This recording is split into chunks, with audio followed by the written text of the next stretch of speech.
Hey everyone, this is GFrom and welcome to the second season of my show. 5 months ago, a guy on YouTube called Yoshi Reviews asked me if I take requests. I said yeah, and he asked me to do a review of Rocket Knight Adventures. It took me a long time, but here's my review of Rocket Knight Adventures for the Sega Mega Drive. Alles Klotz Productions!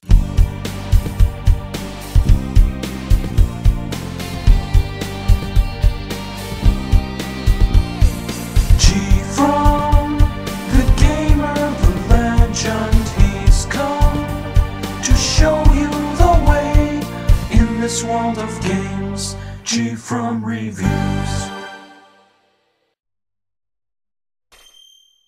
The kingdom Zebalus is attacked by an army of pigs which is led by Emperor Devligus Devontindus. It's the job of our hero Sparkster, a rocket knight, to save the kingdom and also get rid of a corrupt rocket knight called Axel Gear. Rocket Knight Adventure is a 2D side-scroller where you of course have to get to the end of the level while beating the crap out of pigs and robots on your way. Each stage has multiple sub-areas of which many have a boss waiting for you at the end, which means that there is more than one boss per stage. Your health is indicated by hearts at the top of the screen.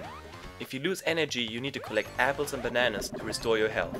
Other than that, there are also crystals which give you points and a couple of 1-ups you can pick up.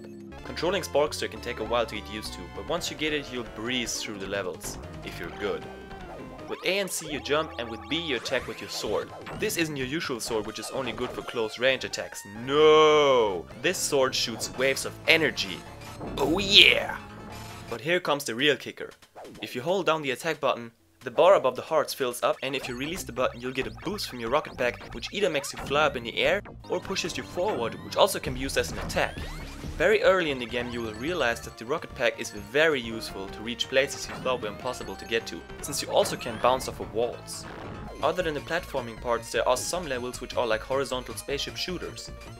The part where this game kicks the shit out of most other platformers from the time is the overall variety. There are so many things you can do and the levels are all different. I'm serious, every sub-area throws something different at you and it changes the style every 5 minutes. At one point you hang on some kind of spaceship, another time you're in a minecart or whatever it is, then you're swimming, racing some big ass metal pigs, dodging fire and so much more. The level design is outstanding and also very clever. You can go behind or in front of waterfalls. In one level you have to watch the reflection of the lava in order to advance, and near the end you jump into a giant robot and have a boxing match against Axel Gear. When the game told me to fight, I laughed my ass off. Very creative. The only problem I have with the look of this game is that the colors seem kind of pale. Compare this to Sonic the Hedgehog 2 and you know what I mean. Nonetheless, it's fun to look at it and even more fun to play. My favorite topic when it comes to reviews is music. Rocket Knight Adventures doesn't have the best soundtrack ever, and most of the tunes aren't even that memorable, but it just sounds so Mega Drive. I don't know what it is, but with most Mega Drive games you can tell right off the bat that they belong to that console. That's a good thing, because the tunes in this game just fit the action in every level so well. There are a lot of different tunes, of which some stay in the background, while others get you pumped, especially the boss battles. Good times. My favorite piece of music has to be the one that comes when you start a level. It's so awesome! I've got one and only one tip for you. Don't play this game on easy. Why? Well, okay, when you play this game the first time, it's probably better if you want to practice. But when you finally beat the game, you get an incomplete ending. Play the game on hard, which is really kind of hard, and you'll not only get the real ending and find the real final boss, but you'll also unlock the very hard mode. Believe me, that mode is just insane. It's ranting time. So, what did annoy me about this game? The part I probably hate the most is the fight between the giant robots. While your first impression is, wow, that's just f***ing awesome, you'll soon realize that it's kind of lame. I had a really hard time figuring out how to beat this douchebag. Probably I just suck, but often my punches didn't count as hits, but he hit me every time. That's bullshit. I didn't enjoy the flying levels that much. I'm more of a platformer guy, and especially this boss right here just pissed me off. Last but not least, the final boss drove me nuts.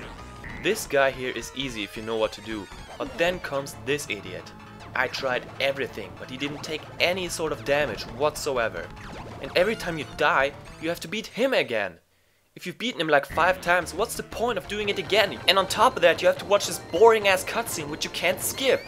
As it turns out, you don't have to do a damn thing. I hate it when you have to be patient. It's also a shame that you can't upgrade your sword, but that's just a minor thing. So, now that we got that out of the way, it's time for the good stuff. The overall variety just blew me away, and the guys from Konami put a lot of effort into this title. I like the cutscenes between the levels because they give Sparkster a little bit of personality. The best part of the whole game for me was probably the fight against Axel Gear near the end. There was just something about it, and it also reminded me of the fight between Sonic and Knuckles 1 year later. The attention to detail is phenomenal. Overall, you can't go wrong with this game. When I took this request, I said I was going to download it on a virtual console. But there's a problem. It still isn't on there.